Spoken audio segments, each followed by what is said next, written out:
आप इस समय जो सुनने जा रहे हैं वह कोई साधारण मृत्यु कथा नहीं है। यह वह सत्य है जिसे सदियों से कहा तो गया पर समझाया नहीं गया। बहुत लोग मृत्यु के बारे में बात करते हैं, लेकिन बहुत कम लोग मृत्यु के उस क्षण को जानते हैं जब शरीर यहीं होता है और आत्मा अभी पूरी तरह गई नहीं होती। आज का यह वीडियो अगर आपने आधा छोड़ दिया तो आप वही जानेंगे जो हर कोई जानता है, लेकिन अगर आपने इसे अंत तक देखा तो संभव है कि मृत्यु को देखने का आपका दृष्टिकोण हमेशा के लिए बदल जाए। आज हम एक ऐसे प्रश्न को छूने जा रहे हैं जिसे श्मशान में खड़े होकर हर किसी ने कभी न कभी महसूस किया है, पर शब्दों में नहीं ढाल पाया। शव जलाने से पहले आत्मा क्यों रोती है? क्या आत्मा सच में रोती है या यह केवल मन की कल्पना है? और अगर आत्मा रोती है तो वह पीड़ा किस बात की होती है? शरीर के छूटने की, अपनों से बिछड़ने की, या किसी अधूरे सत्य की? अगर आपको लगता है कि ऐसे विषयों पर बहुत कम लोग ईमानदारी से बात करते हैं तो इस चैनल को सब्सक्राइब करना ना भूलें। वीडियो को लाइक कीजिए, क्योंकि यह केवल एक वीडियो नहीं बल्कि चेतना की यात्रा है। और वीडियो के अंत में एक प्रश्न मैं आपसे पूछूंगा, उसका उत्तर आप कमेंट में जरूर दीजिएगा। अब ध्यान से सुनिए। परमहंस योगानंद कहा करते थे कि मृत्यु कोई अंत नहीं है बल्कि चेतना की दिशा बदलने की प्रक्रिया है। लेकिन दिशा बदलते समय जो झटका लगता है वही सबसे ज्यादा पीड़ादायक होता है। जब शरीर अंतिम सांस लेता है तब आत्मा तुरंत मुक्त नहीं हो जाती। यह बात बहुत कम लोग जानते हैं। शरीर की मृत्यु और आत्मा की पूर्ण मुक्ति के बीच एक सूक्ष्म अंतराल होता है, कुछ क्षणों का, कुछ घंटों का, कभी कभी कई दिनों का भी। इसी अंतराल में आत्मा उस स्थिति में होती है जहां वह देख सकती है, सुन सकती है, महसूस कर सकती है, पर बोल नहीं सकती। वह शरीर को देखती है जो अभी तक मैं था, अब वह बन चुका है। यही पहला आघात है। आत्मा को समझने में समय लगता है कि जिसे वह स्वयं समझती थी वह शरीर अब उसका नहीं रहा। जब शव को श्मशान ले जाया जाता है तब आत्मा अक्सर साथ चलती है। यह कोई भावनात्मक कल्पना नहीं बल्कि चेतना के विज्ञान का अनुभव है। आत्मा का शरीर से इतना गहरा संबंध होता है कि वह अंतिम क्षणों तक उससे जुड़ी रहती है। यही कारण है कि कई साधकों ने ध्यान में यह अनुभव किया कि श्मशान में एक भारीपन होता है, जैसे कोई अदृश्य उपस्थिति वहां ठहरी हो। अब प्रश्न उठता है, आत्मा रोती क्यों है? आत्मा का रोना आंखों से बहते आंसू नहीं होते, वह कंपन होता है, एक सूक्ष्म पीड़ा जो चेतना में तरंग बनकर उठती है। यह रोना इसलिए नहीं होता कि शरीर जलाया जा रहा है, बल्कि इसलिए होता है कि आत्मा अब उस पहचान को छोड़ रही होती है जिसे उसने वर्षों तक मैं कहा था। परमहंस योगानंद के अनुसार आत्मा का सबसे बड़ा बंधन शरीर नहीं बल्कि स्मृति होती है। यादें, रिश्ते, अधूरी इच्छाएं, अपूर्ण वासनाएं, यही वह भार है जो आत्मा को झुका देता है। जब चिता की अग्नि प्रज्वलित होती है तब आत्मा को पहली बार यह स्पष्ट अनुभव होता है कि वापसी संभव नहीं है। यही क्षण सबसे अधिक पीड़ादायक होता है। कई लोग सोचते हैं कि आत्मा को आग से जलन होती है। यह सत्य नहीं है। आत्मा अग्नि से नहीं जलती, लेकिन आत्मा यह देखती है कि उसका अंतिम सहारा शरीर अब पूरी तरह समाप्त हो रहा है। यह दृश्य आत्मा के भीतर एक गहरा कंपन पैदा करता है। उसी कंपन को ग्रंथों में आत्मा का विलाप कहा गया है। जो आत्माएं जीवन में बहुत अधिक आसक्त रही होती है, धन से, संबंधों से, अहंकार से, उनके लिए यह क्षण और भी कठिन होता है, क्योंकि उन्होंने कभी स्वयं को शरीर से अलग देखना सीखा ही नहीं। ध्यान, साधना, आत्मचिंतन, ये सब जीवन में इसलिए आवश्यक बताए गए हैं ताकि मृत्यु के समय आत्मा अनजान न हो। यही कारण है कि योगानंद बार बार चेतना की तैयारी पर जोर देते थे। मृत्यु अचानक नहीं आती, वह हर दिन हमारे भीतर घटती है, हर रात नींद में। फर्क सिर्फ इतना है कि हम अभ्यास नहीं करते। श्मशान में जब लकड़ियां चटकती हैं तब कई बार लोगों को लगता है कि कोई रोने की आवाज आ रही है। वैज्ञानिक इसे ध्वनि का भ्रम कहते हैं, लेकिन साधक जानते हैं वहां केवल लकड़ी नहीं जल रही होती, वहां एक पहचान टूट रही होती है। अब मैं आपसे एक प्रश्न पूछता हूं और इसका उत्तर आप कमेंट में जरूर दीजिएगा। अगर आज आपको पता चल जाए कि मृत्यु के बाद भी आपकी चेतना कुछ समय तक सब कुछ देखेगी, तो क्या आप आज अपना जीवन अलग तरह से नहीं जिएंगे? यहीं से कहानी और गहरी होने वाली है, क्योंकि अब हम समझेंगे कि आत्मा कितने समय तक शरीर के पास रहती है और किस क्षण वह सच में विदा लेती है। वहां कुछ ऐसे सत्य सामने आएंगे जिन्हें जानकर शायद आप श्मशान को कभी पहले जैसी नजर से नहीं देख पाएंगे। शव जल चुका होता है, लेकिन आत्मा अभी गई नहीं होती। यह वाक्य सुनने में अजीब लग सकता है, पर यही वह सत्य है जिसे अधिकतर लोग समझ नहीं पाते। अग्नि अपना कार्य कर चुकी होती है, शरीर पंच तत्वों में विलीन होने लगता है, पर चेतना की यात्रा वहां समाप्त नहीं होती। परमहंस योगानंद के अनुसार मृत्यु के बाद आत्मा का पहला अनुभव स्वतंत्रता नहीं बल्कि भ्रम होता है। एक गहरा भ्रम, मैं कौन हूं और अब मैं कहां हूं। जिस क्षण शरीर पूरी तरह निष्क्रिय हो जाता है, आत्मा स्वयं को एक ऐसे स्थान पर पाती है जहां न तो वह जीवितों की दुनिया में पूरी तरह होती है और न ही अगले लोक में। इसे योग शास्त्र में सूक्ष्म लोक का प्रवेश द्वार कहा गया है। यही वह अवस्था है जहां आत्मा सबसे अधिक असहाय होती है, क्योंकि उसकी पुरानी पहचान टूट चुकी होती है और नई पहचान अभी बनी नहीं होती। अक्सर लोग पूछते हैं, क्या आत्मा शरीर के पास भटकती है? उत्तर है, हर आत्मा नहीं, केवल वही आत्माएं भटकती हैं जो जीवन में अत्यधिक आसक्त थीं, जिनका पूरा अस्तित्व मेरा शरीर, मेरा परिवार, मेरा नाम तक सीमित था। ऐसी आत्माओं के लिए मृत्यु एक झटके की तरह आती है। वे अचानक सब कुछ खो देती हैं, बिना समझे कि खोना ही मुक्त होने का द्वार है। जब अंतिम संस्कार पूरा हो जाता है और लोग श्मशान से लौट आते हैं, तब भी कई बार आत्मा वहीं ठहरी रहती है। इसलिए नहीं कि वह जलने से डरती है, बल्कि इसलिए कि वह अभी भी उसी स्मृति में अटकी होती है, मैं यही था। योगानंद बताते हैं कि आत्मा के पास उस समय भी सोचने की क्षमता होती है, पर निर्णय लेने की शक्ति बहुत कमजोर होती है। जैसे कोई सपना देख रहा हो और जाग न पा रहा हो। इसी अवस्था में आत्मा का रोना और गहरा हो जाता है। ये रोना अब शरीर के लिए नहीं, बल्कि अपनी ही अज्ञानता के लिए होता है। उसे पहली बार यह अनुभव होता है कि जीवन भर जिन बातों को सबसे महत्वपूर्ण समझा, वे सब क्षणिक थीं, और जिन बातों को टालती रही, ध्यान, आत्मचिंतन, मौन, वही अब सबसे आवश्यक है। कुछ आत्माएं इस अवस्था में अपने प्रियजनों को पुकारती हैं। उन्हें लगता है कि अगर कोई उन्हें देख ले, सुन ले, तो शायद वे वापस लौट सकती हैं, पर यह संभव नहीं होता, क्योंकि अब संवाद का माध्यम टूट चुका होता है।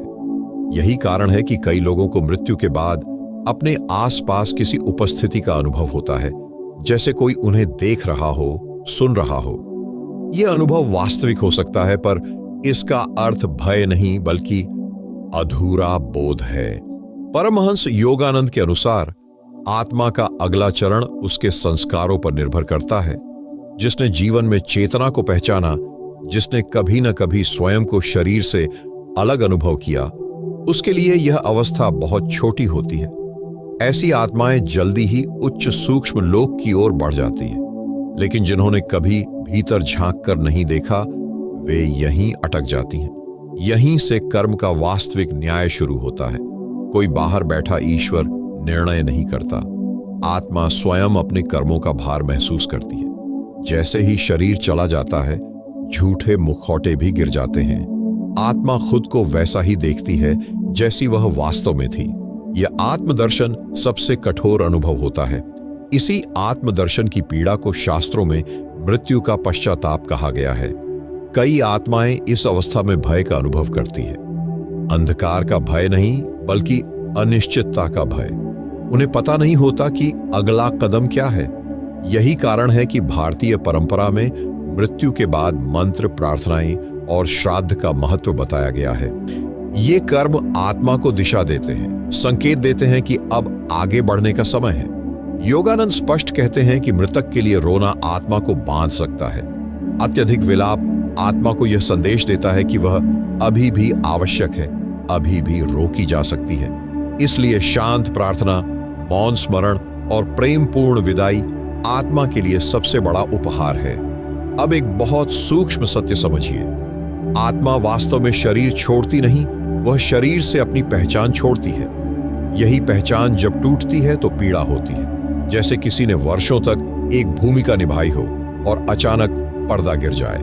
मंच वही है पर अभिनय समाप्त हो गया है। इसीलिए ध्यान करने वाले व्यक्ति की मृत्यु शांत होती है, क्योंकि उसने जीवन में कई बार मैं को छोड़ा होता है। उसके लिए मृत्यु कोई नई घटना नहीं होती, बल्कि एक परिचित अनुभव होती है, जबकि सामान्य मनुष्य के लिए यह पहला और अंतिम प्रयोग होता है। अब हम उस सबसे रहस्यमय प्रश्न में प्रवेश करेंगे। क्या आत्मा मृत्यु के बाद अपने कर्मों का फल तुरंत भोगती है या उसे किसी और यात्रा से गुजरना पड़ता है? और क्या हर आत्मा को वही अनुभव होता है या हर चेतना की यात्रा अलग होती है? मृत्यु के बाद आत्मा को सबसे पहले अपने ही कर्मों का सामना करना पड़ता है। यह सामना किसी न्यायालय में नहीं होता, न कोई दंड देने वाला सामने खड़ा होता है। यह सामना आत्मा के भीतर घटता है, जैसे एक दर्पण अचानक साफ हो जाए और जीवन की पूरी फिल्म एक साथ दिखाई देने लगे।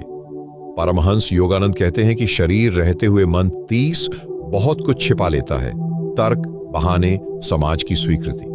लेकिन शरीर छूटते ही मन के पर्दे गिर जाते हैं और चेतना नग्न हो जाती है। इस अवस्था में आत्मा अपने जीवन के हर क्षण को देखती है, केवल घटनाएं नहीं बल्कि उनके पीछे की नीयत भी। उसने क्या किया, उससे अधिक यह कि उसने क्यों किया। जहां उसने प्रेम दिखाया वहां भीतर स्वार्थ था या करुणा, यह सब स्पष्ट दिखाई देता है। यही कारण है कि यह अनुभव आत्मा के लिए असहनीय हो सकता है, क्योंकि पहली बार वह स्वयं से झूठ नहीं बोल पाती। कई लोग पूछते हैं, क्या यह अनुभव तुरंत होता है? उत्तर है हां, पर समय वहां वैसा नहीं होता जैसा यहां है। कुछ क्षणों में वर्षों का अनुभव हो सकता है। आत्मा को ऐसा लगता है मानो उसने पूरा जीवन एक ही सांस में जी लिया हो, और इसी में छिपा है आत्मा का रोना। यह रोना अपराध बोध का नहीं बल्कि जागृति का होता है। मैं यह सब समझते हुए भी नहीं समझ पाया।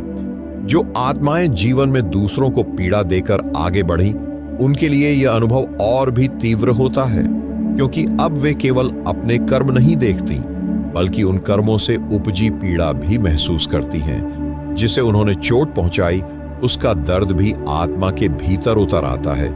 यह कोई सजा नहीं, यह चेतना का स्वाभाविक नियम है। यहीं से कर्म का सिद्धांत एक जीवित सत्य बन जाता है। जीवन में हम जिसे दर्शन कहते हैं, मृत्यु के बाद वही अनुभव बन जाता है। परमहंस योगानंद के अनुसार कर्म का फल मृत्यु के बाद शुरू नहीं होता, वह केवल स्पष्ट होता है। जो बोया गया था वही अब बिना आवरण के दिखाई देता है। कुछ आत्माएं इस अवस्था में अत्यंत शांत रहती हैं। वे अपने कर्मों को बिना प्रतिरोध के देख पाती हैं। यह वही आत्माएं होती हैं जिन्होंने जीवन में स्वीकार करना सीखा था, गलतियों को, सीमाओं को, अपूर्णता को। उनके लिए यह चरण शुद्ध जैसा होता है, एक गहरी सफाई जिसके बाद यात्रा हल्की हो जाती है।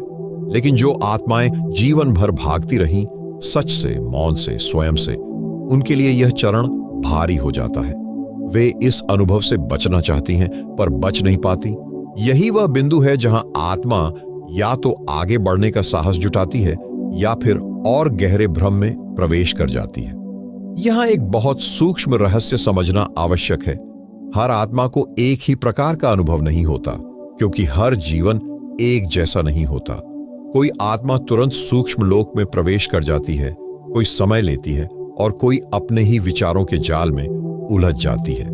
इसलिए यह कहना कि मृत्यु के बाद सबके साथ एक जैसा होता है, अधूरा सत्य है। परमहंस योगानंद बताते हैं कि आत्मा की दिशा उसके अंतिम भाव से भी जुड़ी होती है।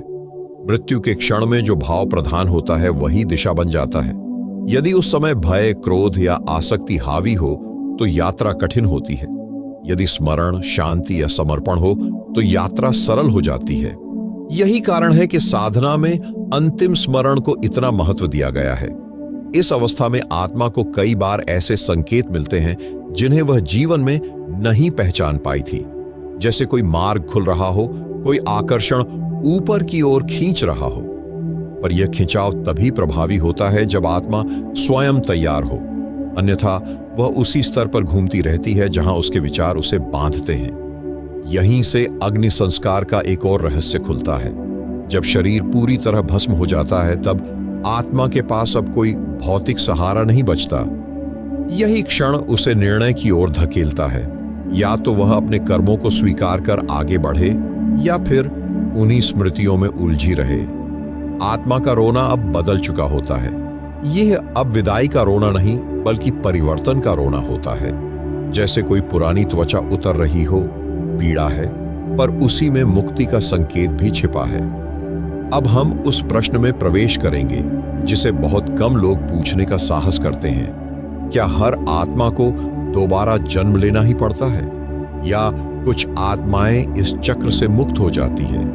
और वह कौन सी अवस्था है जहां आत्मा सच में रोना बंद कर देती है? जब आत्मा अपने कर्मों से सीख लेती है, तब उसके सामने एक नया द्वार खुलता है। यह द्वार स्वर्ग या नरक जैसा नहीं होता, जैसा आम कल्पना में बताया जाता है।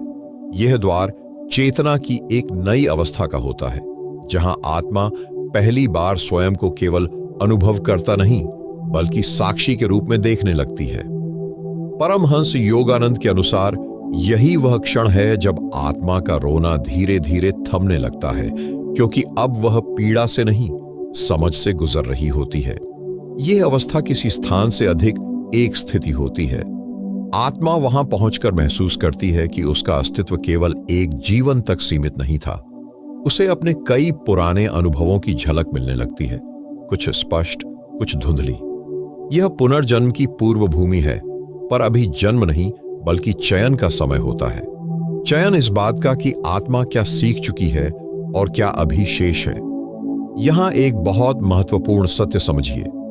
आत्मा को दोबारा जन्म लेने के लिए कोई मजबूर नहीं करता, न कोई देवता, न कोई शक्ति। आत्मा स्वयं देखती है कि उसके भीतर अभी कौन सी वासनाएं अधूरी हैं। वही अधूरी वासनाएं उसे फिर से खींच लाती हैं। इसलिए योगानंद कहते हैं, पुनर्जन्म दंड नहीं, अधूरी समझ का परिणाम है। इस अवस्था में आत्मा अपने पिछले जीवन की इच्छाओं को देखती है। कुछ इच्छाएं बहुत स्थूल होती हैं, भोग, सत्ता, मान सम्मान। कुछ इच्छाएं सूक्ष्म होती हैं, पहचाने जाने की चाह, स्वीकार किए जाने की इच्छा, किसी को सिद्ध करने की भूख। ये सूक्ष्म इच्छाएं ही सबसे गहरी जड़ें होती हैं, क्योंकि व्यक्ति इन्हें पुण्य समझ लेता है। यही आत्मा को यह भी स्पष्ट दिखाई देता है कि जीवन में जो उसने त्याग समझा वह वास्तव में क्या था। कई बार त्याग भी अहंकार का ही दूसरा रूप होता है। यह समझ आत्मा को हिला देती है और इसी हिलने में उसका अंतिम रोना जन्म लेता है। यह रोना अब पीड़ा का नहीं बल्कि टूटने का होता है, अहंकार के टूटने का। कुछ आत्माएं यहां आकर रुक जाती हैं। वे देख लेती हैं कि उनके लिए अब आगे बढ़ना संभव है। ऐसी आत्माएं धीरे धीरे उच्च चेतना की ओर खींचने लगती हैं। उनके लिए न नया जन्म आवश्यक होता है, न पुरानी स्मृतियों का बोझ। वे जैसे एक गहरी नींद से जाग रही हो। लेकिन अधिकांश आत्माएं इस बिंदु पर आकर भी पूरी तरह मुक्त नहीं हो पाती, क्योंकि उनकी पहचान अभी भी किसी न किसी रूप में शेष होती है। कोई मां के रूप में, कोई बेटे के रूप में, कोई साधक के रूप में। जब तक मैं कुछ हूं का भाव बचा है, तब तक यात्रा पूरी नहीं होती। यहां आत्मा को एक और अनुभव होता है, समय का अभाव। वहां न दिन होते हैं न रात, केवल अनुभव की गहराई होती है। कुछ आत्माओं को यह अवस्था बहुत लंबी लगती है, कुछ को क्षण भर की, क्योंकि समय वहां मन से नहीं, चेतना से मापा जाता है।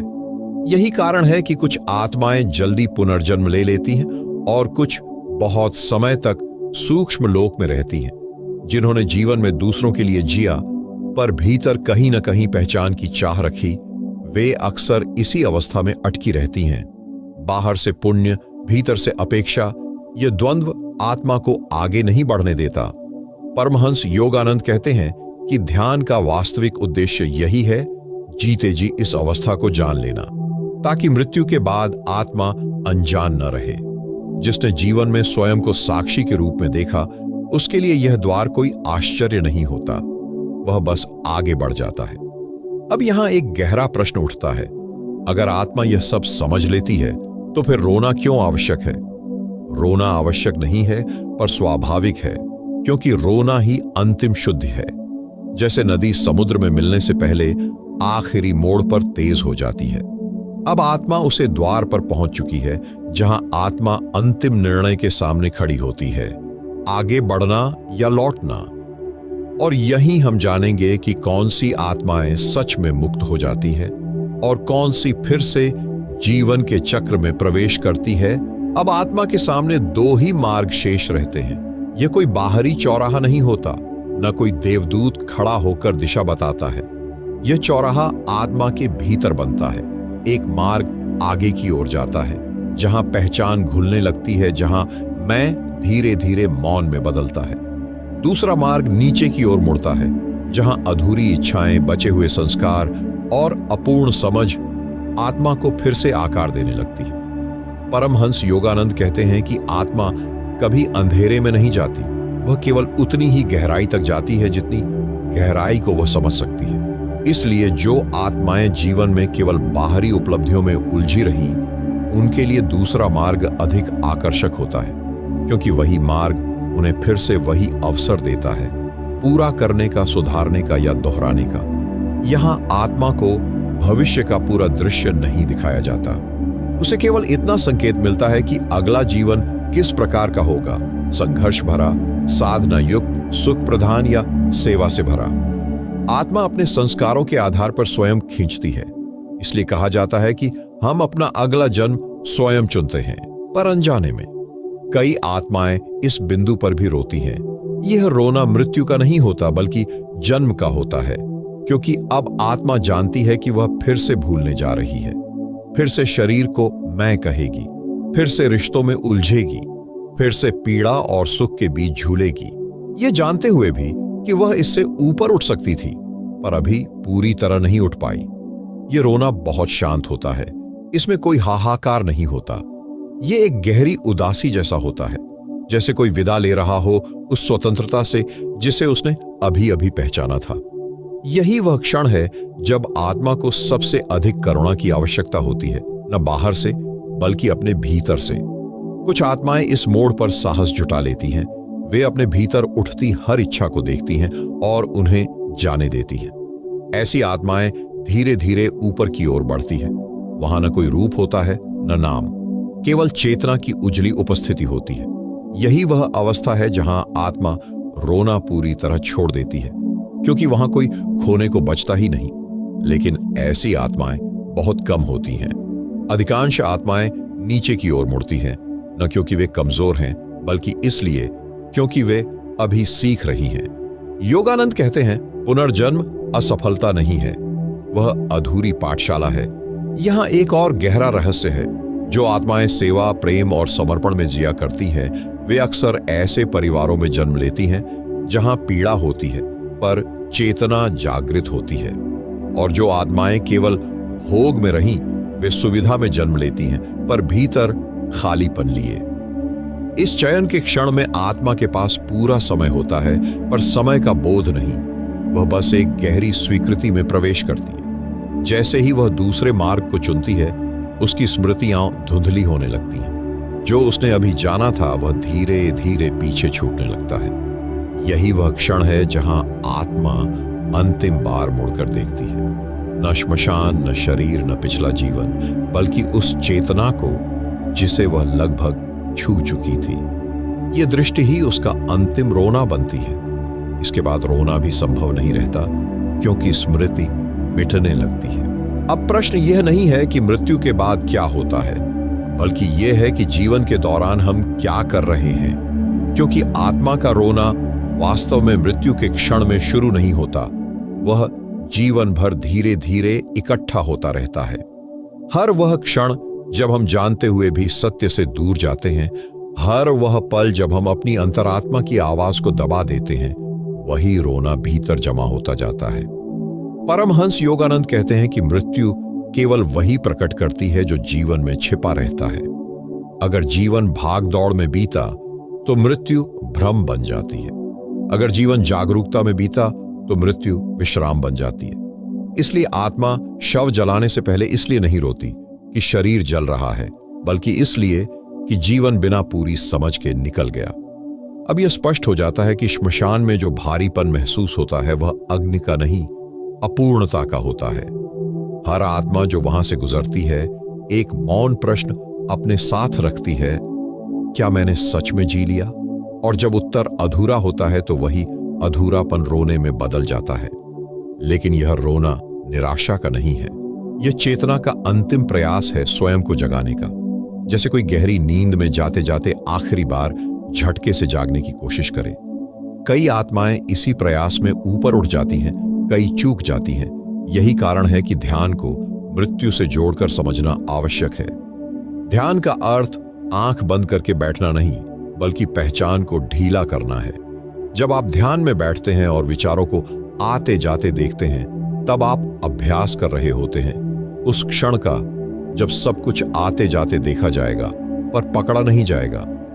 जो व्यक्ति जीवन में रोज थोड़ा थोड़ा मरना सीख लेता है, अपनी धारणाओं से, अपने अहंकार से, अपनी झूठी पहचान से, उसकी आत्मा को मृत्यु में रोना नहीं पड़ता, क्योंकि उसके लिए मृत्यु कोई चोरी नहीं करती, केवल बदलती है। अब यह भी स्पष्ट हो जाता है कि आत्मा को सबसे अधिक पीड़ा किस बात से होती है? अधूरी जागरूकता से। न पाप से, न भूल से, बल्कि उस संभावना से जिसे पहचाना जा सकता था पर पहचाना नहीं गया। इसलिए योगानंद बार बार कहते हैं कि जीवन का उद्देश्य अच्छा बनना नहीं, जागृत होना है। जब शरीर चिता पर रखा जाता है, तब आत्मा पहली बार पूरी ईमानदारी से देखती है कि उसने किन किन अवसरों को टाला, उसने मौन को कितना टाला, अकेलेपन से कितना भागी और भीतर झांकने से कितनी बार मुंह मोड़ा। यह देखना पीड़ादायक होता है, पर यही पीड़ा अंतिम शिक्षक भी है। लेकिन इस पूरे सत्य में एक गहरी करुणा भी छिपी है। कोई आत्मा व्यर्थ नहीं जाती, कोई अनुभव व्यर्थ नहीं होता। जो आत्माएं रोती हैं वे भी सीखती हैं, और जो लौट आती हैं वे भी किसी न किसी दिन मुक्त होंगी। चेतना की यात्रा में जल्दबाजी नहीं होती। अब सबसे महत्वपूर्ण बात यह है, आप यह सब अभी सुन रहे हैं, जीवित रहते हुए। इसका अर्थ है कि आपके पास वह अवसर है जो आत्मा को मृत्यु के बाद मिलता है, पर तब देर हो चुकी होती है, अभी नहीं।